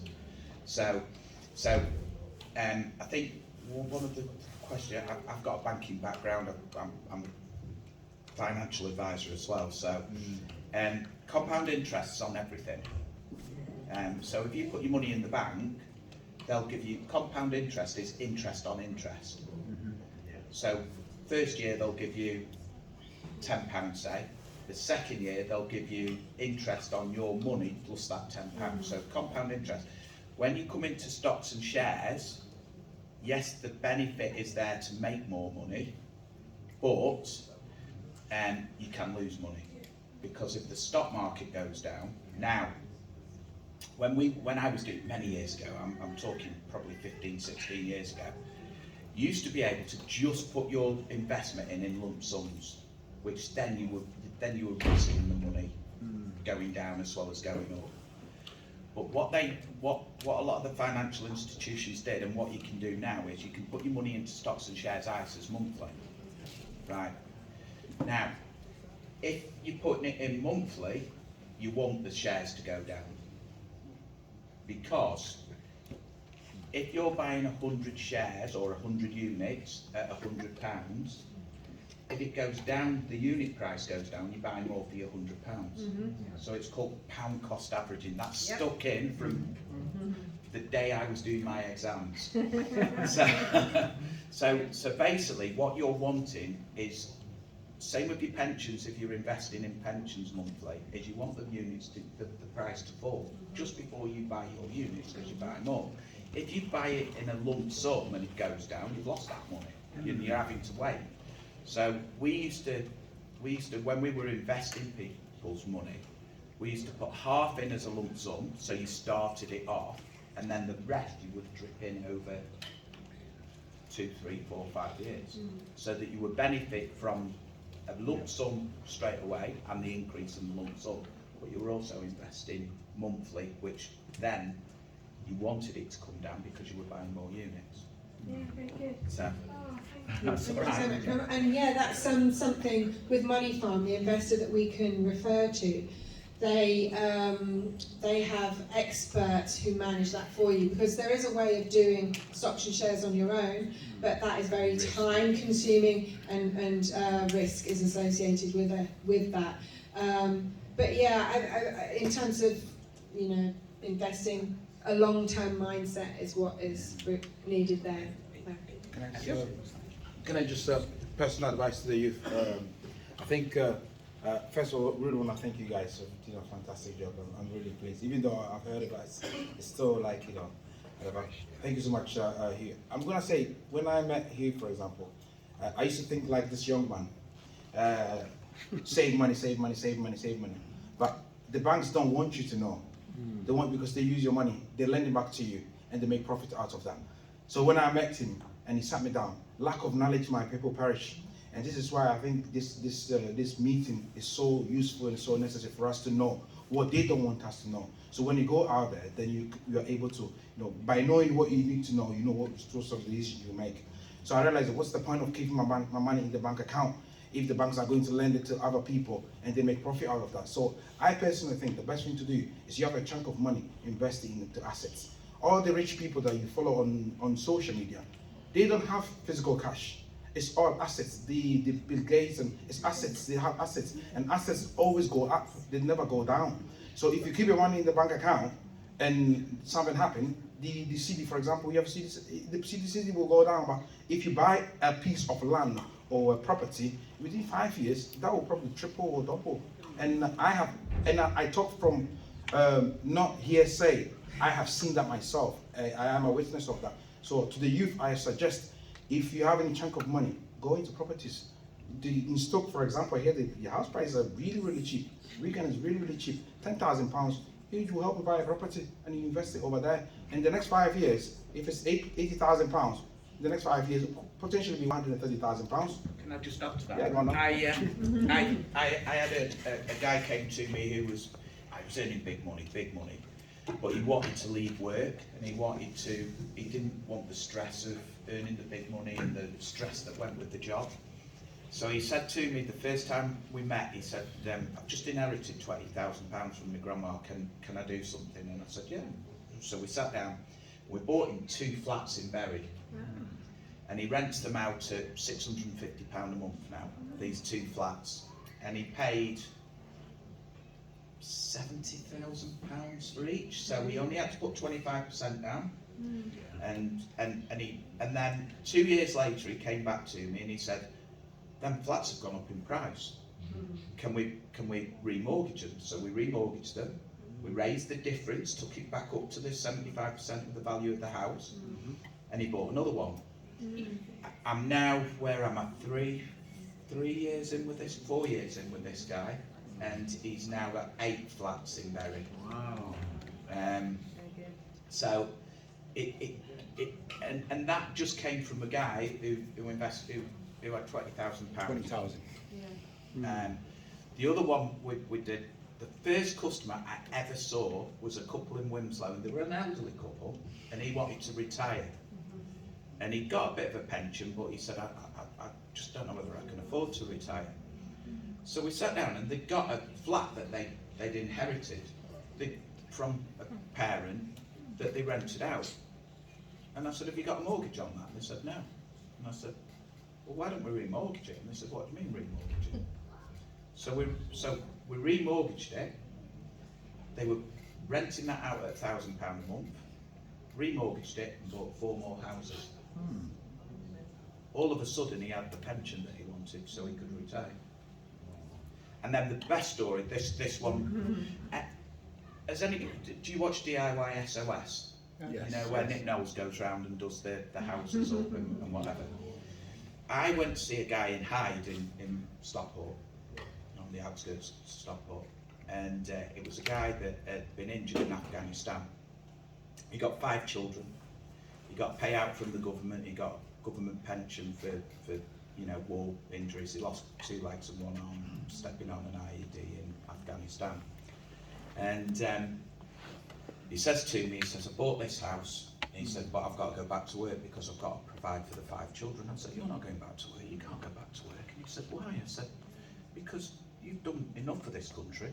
you know, look at you, you know, you in a wheelchair, you can't do anything, your children can't, you can't read your kids' bedtime stories because he can't get upstairs. So he says, well, I'm moving into a rented house in Manchester. And I said, right, okay. And he says, it's going to be on that DIY SOS. Now, they did a full street for soldiers in Manchester on in Newton Heath. And they did this house for him. They converted 2 terraced houses into a house for him, and they've got a lift in the house. His bedroom was on, kitchen went up and down. Prince William and Harry went and decorated the house as part of the programme on TV. If you ever Google it, or look on Catch Up TV, you'll see it. So I go to the house now and we sit, and this wall it's never been decorated. It's been there 10 years. And I say, have you not painted that wall yet? He said, I can't paint that wall. Future King of England painted that. So anyway, I sat there and I said, right, we need to stop you working.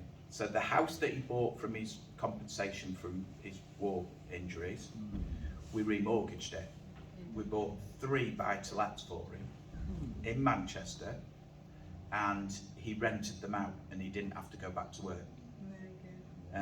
So he you know, his family in that, he could then be a dad until his children, well, they're old enough now, I think, but that's how it works. It's just making your money work for you, and that's what George was saying. You know, investing's good, but investing's good for later life. Property's good for now, definitely. There we go, your turn. Tommy. Just a quick one. When I was telling my story, I did mention that through dedication, I was able to save myself 4 years on my mortgage and £10,000. I was expecting somebody to ask me how that happened, but nobody happened. Yeah, there's something that we teach that is called mortgage acceleration, where we're involved in bi-weekly payments.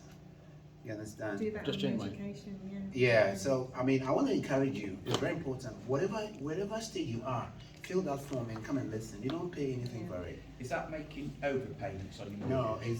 it's the same payments, but you split that into 2, and you do it bi-weekly. Because interest rate grows daily. Yes. Yeah. So if you pay your debts quicker, it means that you bring. I see interest rates as what do you call it, parasites. Yeah, definitely. Yes. Yeah. So if you have a parasite and you're spraying something to kill the parasite quicker, it's more likely that if I have a fungal infection on my fingers, okay, and I have antibiotics and I'm taking antibiotics, it kills the infection quicker than waiting to the end of the month. If the frequency of my payment is high, what happens to the bacteria dying? Yeah. You understand? So that's, if you're paying quicker, it means that you are reducing the interest. You've just got to be careful on that, because banks will allow you, if you're in a fixed interest rate, banks will allow you to make a certain amount each year as overpayments. If you go over that, you pay what they call an early repayment charge, because you've gone into paying over that. Most banks will let you pay 10% of the outstanding balance, which, when you're on a £100,000 or £200,000 mortgage, that's £20,000. You know, you're not going to pay that much. NatWest have just changed theirs to 20% of the outstanding balance. So there is possibility to overpay your mortgage, which is what you're saying do. This is basically not overpaying. Just be careful you don't go over that cap, because if you do go over the cap, it's not cheap. It's big money. That's so. We meet different families with different scenarios, and some of the bankers don't allow them to do anything. Some of the people allow their bankers allow them to be able to do those payments. So it's more of exploring and not sitting down for you to waste time, but applying the information and knowledge that you have just to quickly get out of bed and just build something for your life. And it goes as well with your fixed interest mortgages. I write to all my customers 6 months before it's due to mature, to make sure that they don't drop on the standard variable rate. banks want you to drop onto the standard variable rate because the interest rate is a lot higher. Typical fixed rate at the moment is about 4.5%, 5%. The standard variable rates are 7.5% and 8%. Only yesterday, for the guy that I've just told you about, one of his mortgages has come up and the standard variable rate was 8.5% and his mortgage payment was going up to £780 a month. We did a fixed rate yesterday for 2 years, another 2 years. It wasn't a great rate, it was 5.78, but it saved him £250 a month. But the banks want you to drop onto that standard variable rate. So if you've got a good mortgage broker, not just me, but and in all fairness, there's not a lot of mortgage brokers that do follow up the way we do. They just see the business today, not down. I look after. I always said that whoever does a mortgage with me, I treat as family. And if it isn't good enough for my family, it's not good enough for me. You know, not good enough for me or my family, it's not good enough for my customers. So we try and treat people the way that we would treat a family member. Now, if a family member's mortgage is due, I would go to them and say, listen, you need to refix it. I do it for all my customers as well. So, go on. Wonderful, wonderful. Thank you. I'll Thank give you that so back, much. but then I won't talk anymore. I think that we are learning a lot, and what I'm finding, or I'm sort of picking up, is there are a lot of questions and there's a lot of information for you guys. But the main thing that we can pick from here is that the thing that you are thinking in your head, that you are struggling about, that you are sitting on, somebody has the solution. Okay, so that's the main thing I'm picking from here. So obviously, I know people have lots of questions. When we move from here, there are going to be lots of questions. Go and see the right people, like you, like our Jenny Star friends, and all these people, and they will be able to help you. At this point, we want to take a break so that your brain is not fried. During the break, you can scan the QR code as well. We want to have some sort of 15 minutes. Let me just give it to Anna. Yeah, just one thing. Please, Edwin and Tom are going to come round, and I'm going to come round and take your blue slips from you. Okay, thanks so much. Thank you, Anna. So, have some good time. We'll be back in 15 minutes. Yeah, so we're on break for 15 minutes. And with this break, because our food